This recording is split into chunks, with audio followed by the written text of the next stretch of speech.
भारद्वाज जी ने जो है वो व्हाट्सएप के ज़रिए एक मैसेज शेयर किया है जिसमें वो पूछ रहे हैं कि वीबीएल के बारे में जानना चाहते हैं, इसमें क्या टारगेट्स रख सकते हैं? सर वीबीएल पर आपका क्या नज़रिया है? जी, जिस प्रकार से हम देख रहे हैं सीजनल बेट यहाँ पर हमें क्लियरली स्टॉक के ऊपर नजर आ रही है और अब भी अगर देखें तो स्टॉक सक्सेसफुली 200 ईएमए के ऊपर भी सस्टेन होता हुआ नजर आ रहा है। अभी अगर देखें तो करीबन ये 518 रुपीज के पास ट्रेड कर रहा है। आज अगर ये 510 के ऊपर क्लोजिंग करता है तो वापिस इसमें ऊपर के टारगेट करीबन 580 से लेके 620 तक यहाँ पर ओपन होते हुए हमें नजर आ रहे हैं। तो पोजीशंस में बने रह सकते हैं। फिक्स स्टॉप लॉस करीबन 460 रुपीज का यहाँ पर मेंटेन रखना है और पहला टारगेट इसमें करीबन 580 रुपीज का रहेगा। अगर ये 580 के लेवल्स भी क्रॉस करता है तो फिर आने वाले दिनों में इसमें करीबन 650 तक के भी लेवल्स यहाँ पर हमें ओपन होते हुए आ रहे हैं। तो ट्रेंड पॉजिटिव है, बने रह सकते हैं, पोजीशंस होल्ड रख सकते हैं। पोजीशन को होल्ड करने की यहाँ पर सलाह आपको दी गई है। प्रवीण भारद्वाज जी, अगर व्हाट्सएप के जरिए आप हमारे साथ जुड़े हैं तो आई एम प्रिटी श्योर कि आप इस लाइव को देख रहे होंगे, तो आपके सवाल का जवाब यहाँ पर दे दिया गया है। कुछ यहाँ पर सर नाम अगर हम देखें तो आपसे समझना चाहेंगे सर, यहाँ पर कुछ कंपनीज के जो हैं वो क्वार्टर रिजल्ट्स भी आए हैं। सबसे पहले टेनवा प्लेटफॉर्म्स के बारे में समझना चाहेंगे। रिजल्ट्स के बाद एक अच्छी तेजी यहाँ पर देखने को मिल रही है, क्या नजरिया रहेगा यहाँ पर जो अपसाइड मूव है उसमें कितना पोटेंशियल है? जी, जिस प्रकार से हम देख रहे हैं टनला प्लेटफॉर्म में एक अच्छा खासा हमें आज के दिन रिजल्ट के चलते एक पॉजिटिव स्टैंड यहाँ पर देखने मिल रहा है और स्टॉक करीबन यहाँ पर 20% अपर सर्किट के पास ही कामकाज कर रहा है। तो ट्रेंड ओवरऑल देखे तो अच्छा खासा पॉजिटिव है। इमीडिएट देखे तो 200 ईएमए करीबन 537 के पास था, उसका भी आज सक्सेसफुली क्रॉस ओवर करता हुआ नजर आ रहा है। तो अगले टारगेट्स करीबन इसमें स्ट्रेट अवे 720 तक के यहाँ पर ओपन होते हुए नजर आ रहे हैं। तो ट्रेंड पॉजिटिव है। अगर किसी को फ्रेश खरीदारी करनी है तो भी सीएमपी से खरीदारी कर सकते हैं। निचले स्तर पे वापस अगर स्टॉक 520 से लेके 500 के जोन में मिलता है तो वहां पर आप पोजीशंस को एवरेज कर सकते हो। स्टॉप लॉस स्ट्रिक्टली इसमें करीबन 430 का मेंटेन रखना है और टारगेट पहले इसमें करीबन हमें 720 से लेके 750 तक के टारगेट यहाँ पर आपको जरूर देखने मिल सकते हैं। जी चलिए ठीक है। नेक्स्ट यहाँ पर हम देख रहे हैं M&M फाइनेंशियल में भी सर नतीजों के बाद एक अच्छी तेजी आती हुई नजर आ रही है। ऑलमोस्ट 8% की तेजी इस काउंटर ने दिखाई है, 317 पर चलता हुआ नजर आ रहा है। क्या शॉर्ट टू मिड टर्म के लिए बाय किया जा सकता है इसको? जी जरूर। अगर हम एमएनएम के स्टॉक पे नजर डालें तो करीबन एक ट्रेंड लाइन का ब्रेकआउट देता हुआ ये स्टॉक नजर आ रहा है और करीबन नीचे में देखें तो 270 का एक अच्छा खासा स्ट्रॉन्ग सपोर्ट एरिया है। आज अगर ये स्टॉक करीबन 320 के ऊपर सक्सेसफुली क्लोज होता है तो अगला पड़ाव इसमें करीबन 340 का रहेगा, जो एक इमीडिएट रेजिस्टेंस जोन है।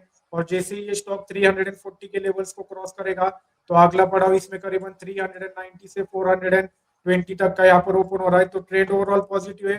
किसी को अगर फ्रेश खरीदारी करनी है तो भी खरीदारी कर सकते हैं। 270 का स्ट्रिक्ट स्टॉप लॉस मेंटेन रखना है और पहला टारगेट करीबन 340 से लेके 360 तक आप यहाँ पर रख सकते हैं।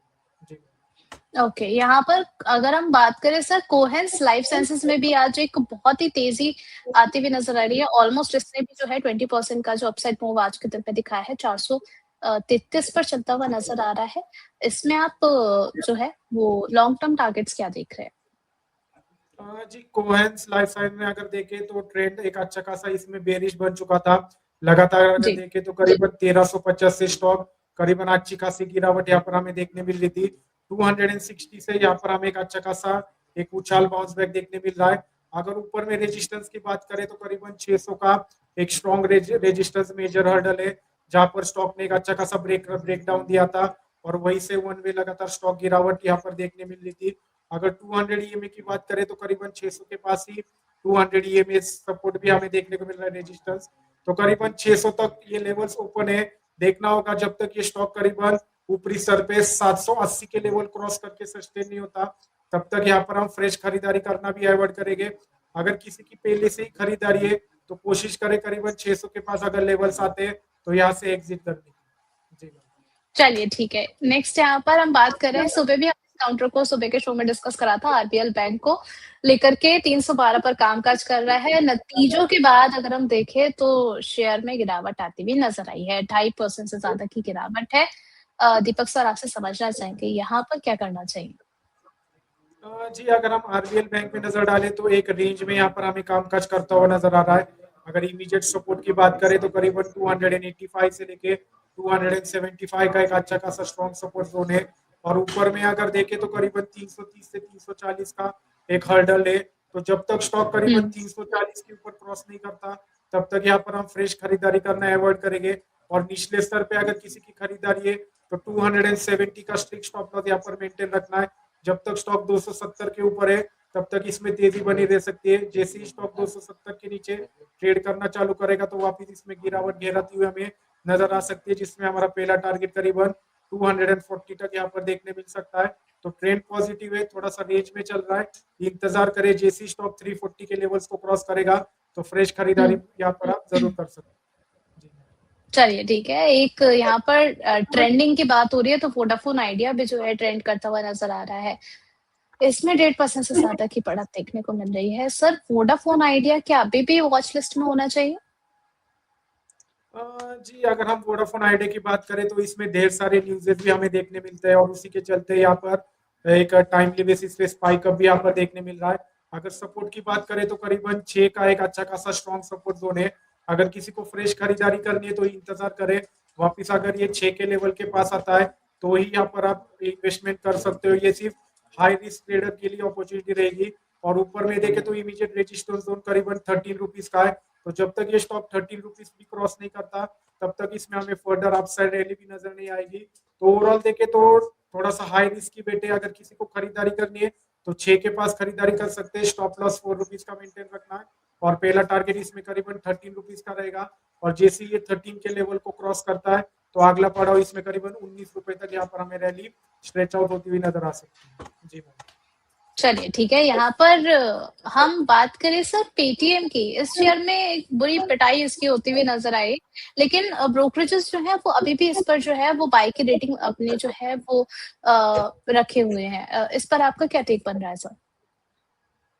जी, जिस प्रकार से इसमें ढेर सारी खबरें भी चल रही थी तो उसी के इम्पैक्ट यहाँ पर हमें स्टॉक के प्राइसेस पर भी देखने मिल रहा है। अगर हम इमीडिएट सपोर्ट की बात करें तो करीबन 900 से लेके 920 का एक अच्छा खासा स्ट्रॉन्ग सपोर्ट एरिया है।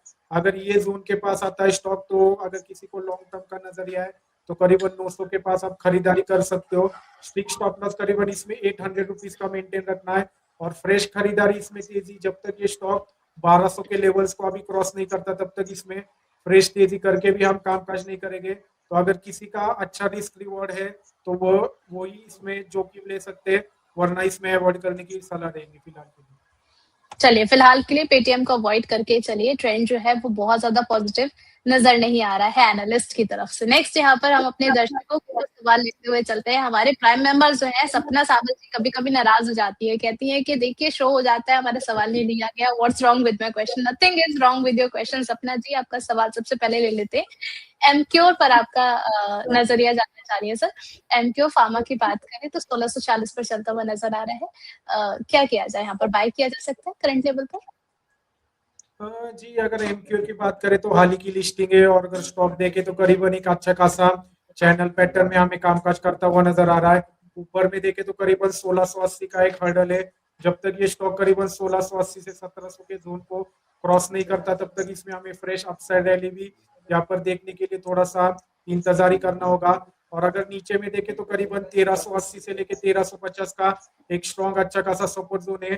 तो गिरावट में करीबन अगर ये स्टॉक वापिस 1350 से लेके 1380 के जोन में आता है तो यहाँ से आप धीरे धीरे करके लॉन्ग टर्म के नजरिए से इन्वेस्टमेंट करना चालू कर सकते हो। ऊपर में 1700 के लेवल जैसे ही क्रॉस करेंगे तो इसमें करीबन 1900 तक के लेवल से यहाँ पर हमें ओपन होते हुए नजर आएंगे। तो ट्रेंड पॉजिटिव है, थोड़ा सा बाय ऑन डिप्स का यहाँ पर नजरिया रख के आपको कामकाज करना चाहिए। जी सपना जी, तो फिर थोड़ा सा बाय ऑन डिप की स्ट्रैटेजी को देख करके आप यहाँ पर जरा काम करिए।